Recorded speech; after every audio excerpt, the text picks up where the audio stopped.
بسم الله الرحمن الرحيم. الحمد لله رب العالمين، والصلاة والسلام على سيد المرسلين وعلى آله وصحبه وذرياته أجمعين، أما بعد. فقد قال الله تبارك وتعالى في القرآن المجيد: فأعوذ بالله من الشيطان الرجيم، بسم الله الرحمن الرحيم. يا أيها الذين آمنوا اتقوا الله حق تقاته ولا تموتن إلا وأنتم مسلمون. صدق الله العظيم. اسٹیج پہ تشریف فرما حضرات علماء کرام، حاضرین گرامی، میرے بزرگوں اور دوستوں، صحیح بات یہ ہے کہ تعلیمی و ملی بورڈ بھاگلپور کی مختلف الجہات سرگرمیاں سوشل میڈیا پر جب دیکھتا تھا تو شوق کبھی کبھی جاگتا تھا کہ کبھی اس کے مرکز کو دیکھیں گے، اس لیے کہ بہت کم وقت میں اس بورڈ نے جو ترقی کی ہے بڑی حیرت ہوتی تھی. یعنی صرف 4-5 سال کی مدت میں اس بورڈ نے جو کام کیا ہے وہ ایسا ہے جیسا کوئی 50 سال پہلے کسی بورڈ کا قیام عمل میں آیا ہے. جس ادارے کی عمر نصف صدی ہوتی ہے وہ ادارہ اس طرح کا کام کر رہا ہوتا ہے. اس لیے مجھے استعجاب بھی ہوتا تھا، حیرت بھی ہوتی تھی. آج میں اپنے آپ کو خوش بخت سمجھتا ہوں اور میرے لیے سعادت کی بات ہے کہ اس جلسے کی مناسبت سے بورڈ کے مرکز کو دیکھنے اور معائنے کا اتفاق ہوا اور یہاں کے کارکنان کے خلوص کو دیکھنے کا اتفاق ہوا. احساس ہوتا ہے کہ انشاءاللہ یہ بورڈ بہت جلد یہ ترقی پذیر ہوگا اور مزید اس کی جو سرگرمیاں ہیں وہ آگے بڑھیں گی اور یہ ملکی سطح پر یہ بورڈ اپنی شہرت حاصل کر سکے گا. میں بہت کم وقت میں 1-2 بار ملک اور عالمی حالات کی روشنی میں آپ کے سامنے پیش کرنا چاہتا ہوں. آپ جانتے ہیں کہ ہم سب کے آقا جناب محمد رسول اللہ صلی اللہ علیہ وسلم دنیا کا سب سے سچا پیغام یعنی توحید کا پیغام جب غار حرا سے لے کر مکہ المکرمہ آپ تشریف لائے تو قریش اور کفار مکہ نے نہ صرف یہ کہ اس سب سے بڑا سچا پیغام کو قبول کرنے سے انکار کیا بلکہ ان لوگوں نے اس کی شدید مخالفت کی، آپ کے لائے ہوئے پیغام کی شدید مخالفت کی. اور اس وقت کی طاقتوں نے مل کر یہ طے کر لیا کہ اسلام اور مسلمانوں کو پھلنے اور پھولنے نہیں دیں گے، بلکہ غار حرا میں جس اسلام کا چراغ جلایا گیا ہے اس چراغ کو بجھا دیں گے. اور اسی عزم اور منصوبے کی تحت اور اسی سازش کے تحت ان لوگوں نے کام کرنا شروع کیا. امام الانبیاء علیہ السلام کو ایسی اذیتیں دیں کہ آپ نے فرمایا کہ انبیاء کرام میں سے کسی کو اتنی اذیت نہیں دی گئی. آپ کے قتل کا منصوبہ بنایا گیا، صحابہ کرام کو تکلیفیں دی گئی کہ آج بھی سیرت کی کتابوں میں اگر ان تکلیفوں کے واقعات کو ہم پڑھتے ہیں تو آنکھوں سے آنسو نکل جاتا ہے، رونگٹے کھڑے ہو جاتے ہیں.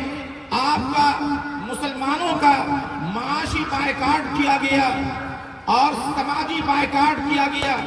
حد یہ ہوئی کہ صحابہ کرام کی شہریت چھین لی گئی، ان کا علاقہ ان سے چھین لیا گیا، ان کا گھر چھین لیا گیا، ان کا وطن چھین لیا گیا. یہاں تک کہ حضور علیہ السلام ان لوگوں کی سازش کی وجہ سے اور ان لوگوں کی یہ ناپاک سرگرمیوں کی وجہ سے آپ اپنے صحابہ کرام کے ساتھ وہاں سے ہجرت فرما کر کے مدینہ تشریف لے آئے. لیکن معاملہ اس پر ختم نہیں ہوا، بلکہ باطل طاقتوں نے آپ کا یہاں بھی مقابلہ کیا اور یہاں بھی آپ کا پیچھا کیا. ان کی اسی منصوبہ بندی کی وجہ سے غزوہ احد کا معرکہ پیش آیا، بدر کا معرکہ پیش آیا، خندق کا معرکہ پیش آیا، حنین کا معرکہ پیش آیا. یہ تمام کے تمام غزوات کے معرکے پیش آئے، لیکن آخری دم تک آپ پوری حیات الصحابہ آپ پڑھ جائیے، سیرت کی کتابیں آپ پڑھ جائیے، رب کعبہ کی قسم ایک مسلمان بھی اور ایک صحابی بھی ایسا آپ کو نہیں ملے گا جس نے باطل کے سامنے اپنا سر جھکایا. صحابہ کرام علیہ اسلام کے جانباز سپاہیوں نے آخری دم تک اپنے ایمان کی حفاظت کی، توحید کی حفاظت کی، وحدانیت کی حفاظت کی. انہوں نے جس ایمان کو قبول کیا آخری دم تک انہوں نے اس کے تحفظ کے لیے اپنی جان نچھاور کی، اپنی دولت نچھاور کی. وہ اپنی زبان سے کہتے تھے نحن الذین بایعوا محمدا، نحن الذین بایعوا محمدا علی الجہاد ما بقینا ابدا. ہم تو وہ لوگ ہیں جنہوں نے محمد عربی کے ہاتھ میں ہم نے بیعت کیا ہے اس بات پر کہ جب تک ہمارے جسم میں ایک قطرہ خون بھی رہے گا، آخری سانس اور آخری دم تک ہم کبھی اپنے ایمان کو چھوڑنے تیار نہیں ہیں. ایک لمحے کے لیے بھی ہم نبی سے جدا ہونے تیار نہیں ہیں. حالات یہاں تک آئے کہ ضرورت پڑی فاقے کی تو انہوں نے اپنے پیٹ پہ پتھر باندھا، ضرورت پڑی تو انہوں نے درختوں کے پتے چبائے، ضرورت پڑی تو غزوے میں جاتے ہوئے وہ جو پیدل چلا کرتے تھے، جوتا اور چپل نہیں ہوتا تھا، تو پتھر، نوکیلے پتھر کے ذریعے جب ان کا قدم خون آلود ہوتا چٹڑیاں باندھ کر کے، لیکن غزوہ کیا کرتے تھے اور دین کی دعوت دیا کرتے تھے. ایک لمحہ بھی انہیں اپنے اسلام کے قبول ہونے کرنے پر کبھی شرمندگی کا احساس نہیں ہوا اور کبھی انہوں نے افسوس کا اظہار نہیں کیا. صحابہ کرام رضی اللہ عنہم اجمعین نے اسلام کی حفاظت کی، خود اسلام پر قائم رہے اور اسلام کی حفاظت کی.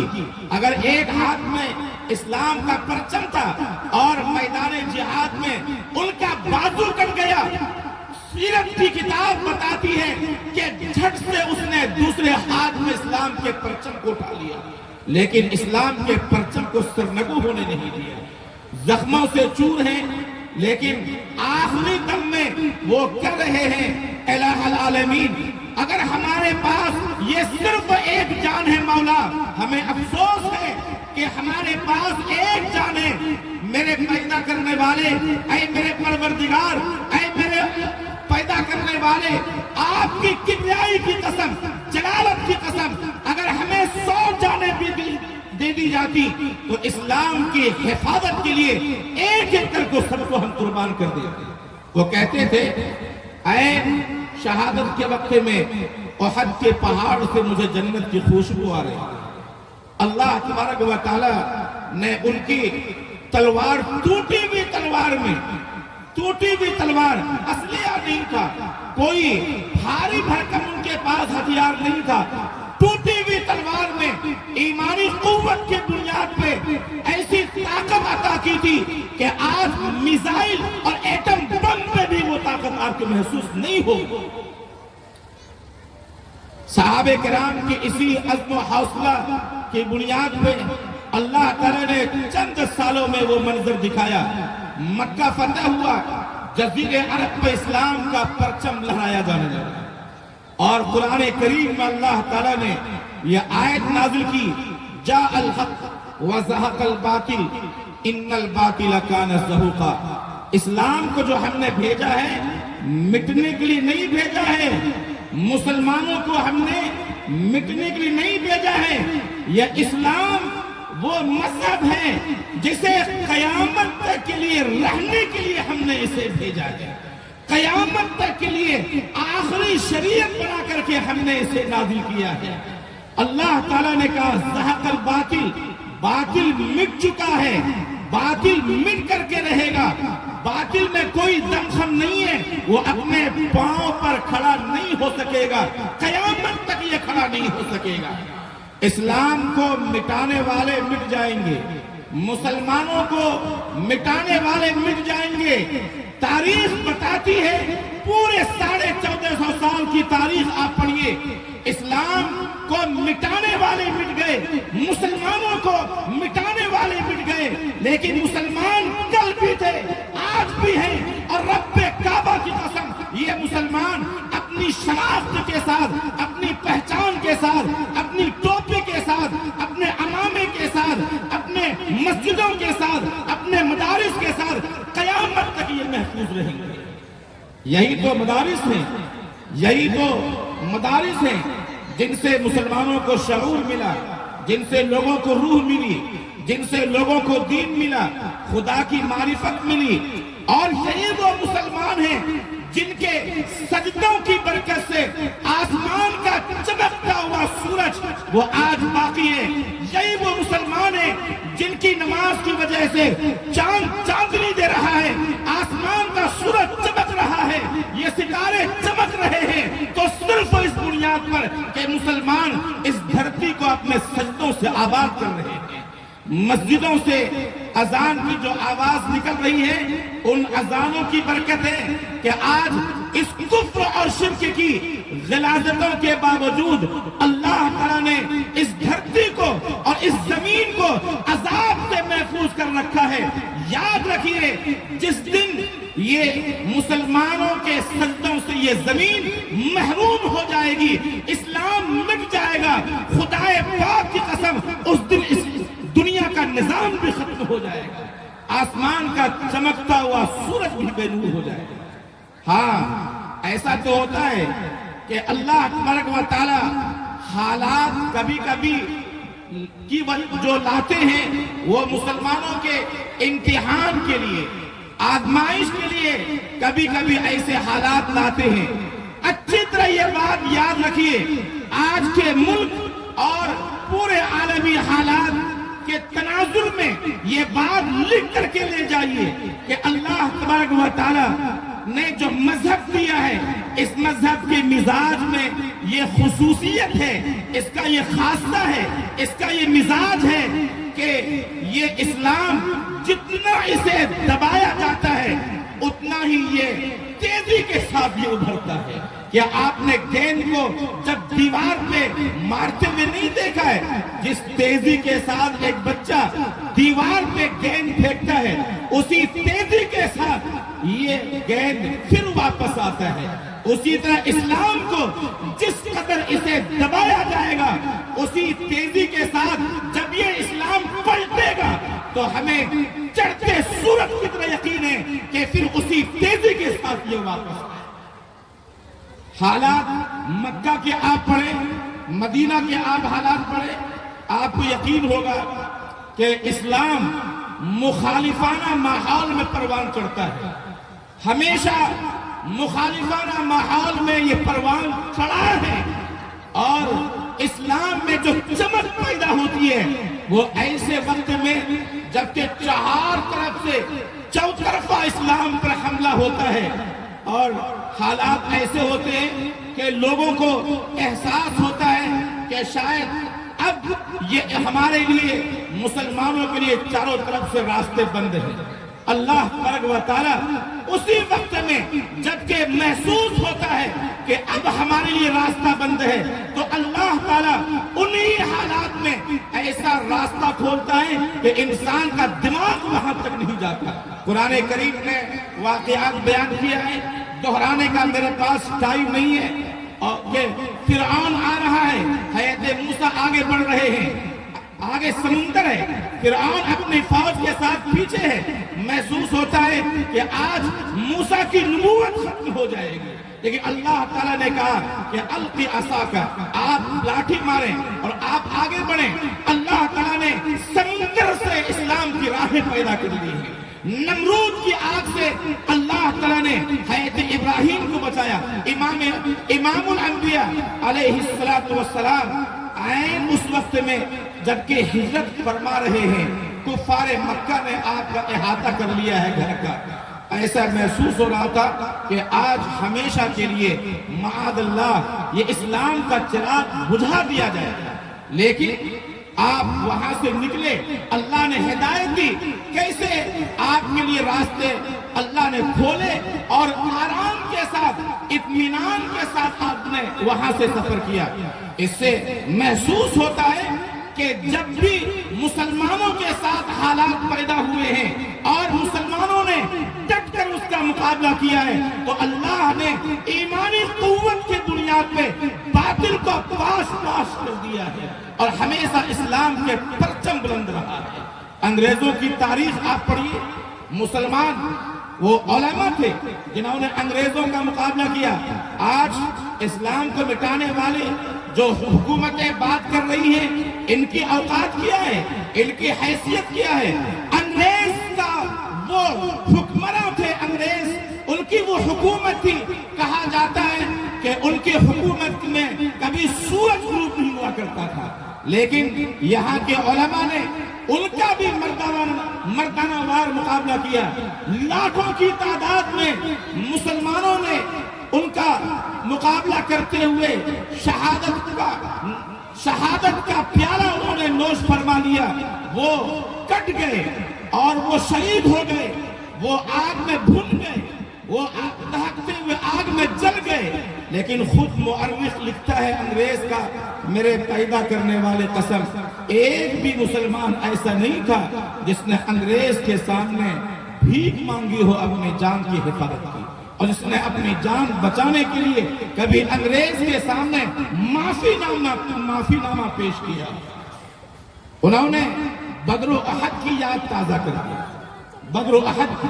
اور جب چوطرفہ حملہ ہوا تو ایک طرف وہاں شیعت کا حملہ تھا، قادیانیت کا حملہ تھا، آریہ سماج کا حملہ تھا، غزوہ یعنی وہ انگریز کے زمانے میں چاروں طرف سے ایسے حملے ہو رہے تھے. محسوس ہو رہا تھا کہ اب اسلام مٹ جائے گا. لیکن پھر ایک وقت آیا، اللہ تعالیٰ نے پھر امید کی کرن پیدا کی اور وہاں سے حالات کو اللہ نے بدلا. پھر دارالعلوم دیوبند اور دیگر مدارس عربیہ کے ذریعے وہاں سے نکلنے والے یہ افراد، وہاں سے نکلنے والے یہ اسلام کے سپاہیوں نے گھر گھر جا کر کے، گلی گلی میں جا کر کے لوگوں کو اسلام سکھایا، لوگوں کو توحید سکھایا. اور آج پورے بر صغیر کے مسلمان اپنی شناخت کے ساتھ موجود ہیں. آج بھی ہندوستان کی جو حالات ہے ہندوستان کے اور موجودہ حالات میں، اس میں آپ روزانہ اخبار پڑھتے ہیں، دہرانے کا موقع نہیں ہے اور نہ دہرانے کی ضرورت ہے. جو بڑے مسلمان ہیں، بڑے لوگ ہیں، ملک کے حالات ایسے ہیں، ماب لنچنگ کے ذریعے سے وہاں مسلمانوں میں دہشت اور خوف پیدا کرنے کی سیاست کی جا رہی ہے. ان کی جان محفوظ نہیں ہے، مال محفوظ نہیں ہے، ان کی عصمت محفوظ نہیں ہے. کیوں یہ سیاست کی جا رہی ہے؟ تاکہ مسلمان اپنے آپ کو مسلمان کہنے میں شرم محسوس کرے. اور جہاں مسلمان کم تعداد میں ہیں، اپنی جان اور املاک کے تحفظ کے لیے خدا نے خواستہ اپنے ایمان کو چھوڑ بیٹھے، ارتداد کے وہ شکار ہو جائے. 97% مسلمانوں کے بچے جو اسکول اور کالجز میں پڑھتے ہیں، راجستھان کے ہائی کورٹ کا جو فیصلہ آیا، سوریہ نمسکار وہاں لازم کیا گیا، اور اس طرح کی دیگر ریاستیں جو اسی کے ڈگر پر چل رہی ہیں، چاہے سوریہ نمسکار کا مسئلہ ہو، چاہے یوگا کا، چاہے وندے ماترم کا، دیو مالائی تہذیب سے متاثر کرنے کی جو بھی سازشیں کی جا رہی ہو، ان تمام کے پیچھے یہ ذہنیت کار فرما ہے، یہ ذہن کام کر رہا ہے، یہ سوچ کام کر رہی ہے کہ مسلمانوں کے بچے جب اسکول آئیں تو وحدانیت کے ساتھ اگر آئیں، اللہ کی محبت لے کر کے آئیں، لیکن جب یہاں سے واپس جا رہے ہو تو کفر اور شرک کی غلاظتوں سے ان کا دل و دماغ آلودہ ہو چکا، اسلام کی اسپرٹ ختم ہو چکی ہے۔ مسلمان بچے جو ان کے گھروں میں پل کر کے 18 سال کی عمر کو یہ پہنچتے ہیں، ان کے سینے سے توحید ختم ہو کر کے، وحدانیت ختم ہو کر کے، الہاد ان کے خون کے ساتھ گردش کر رہا ہے، اور ان کے دل و دماغ میں علماء کی نفرت بٹھا دی جائے، ان کے دل و دماغ میں دینی مدارس کی نفرت بٹھا دی جائے۔ یہ اس طرح کے منصوبے آج کیے جا رہے ہیں اور خوب منصوبے ہو رہے ہیں، اور آئندہ جو نئی تعلیمی پالیسی جو آ رہی ہے اس میں مکمل طور پر یہ کوشش کی جا رہی ہے کہ یہاں پڑھنے والا کوئی بچہ مسلمان ہو کر کے نہ رہ سکے اور نہ جی سکے۔ ایسی تعلیم سے کیا فائدہ ہے جس تعلیم کے بعد ہمارے بچوں میں الحاد پیدا ہو جائے، دہریت آ جائے، جس تعلیم کے بعد ان کے اندر ایمان باقی نہ رہ سکے۔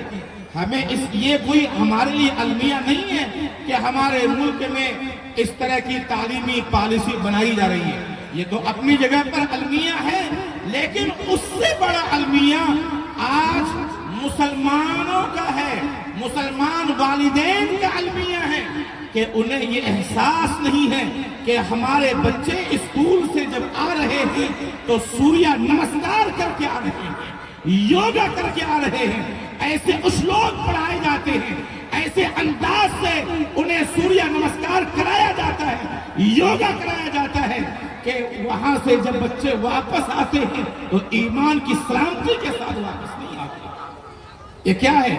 احساس ختم ہو گیا۔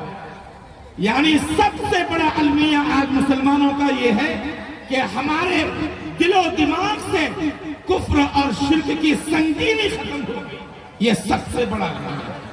وائی ناکامی متائے کارواں جاتا رہا، کسی علامہ اقبال نے کہا تھا وائی ناکامی متائے کارواں جاتا رہا، کارواں کے دل سے احساس زیاں جاتا رہا۔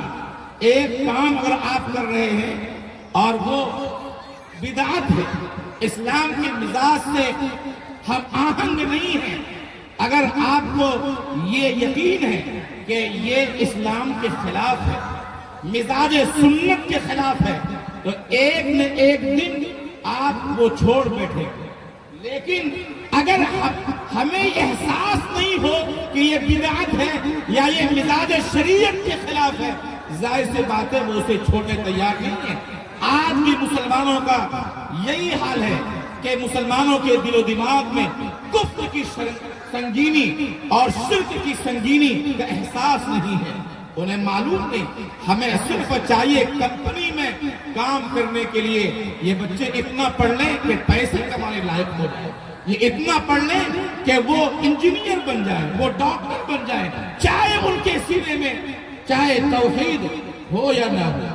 اس لیے ایسے وقت میں ضرورت ہے کہ ملک اور عالمی حالات کے مزاج کو سمجھیں اور ہم یہ خود یہ طے کر کے اٹھیں اور اپنی نسلوں کو یہ بتا کر کے جائیں کہ چاہے تمہاری شہریت باقی رہے یا نہ رہے، تمہاری چاہے دولت باقی رہے یا نہ رہے، تمہاری دکان چلا دی جائے، تمہارا گھر چلا دیا جائے، لیکن ایک لمحے کے لیے کبھی کفر کے سامنے اپنا سر خم نہیں کرے۔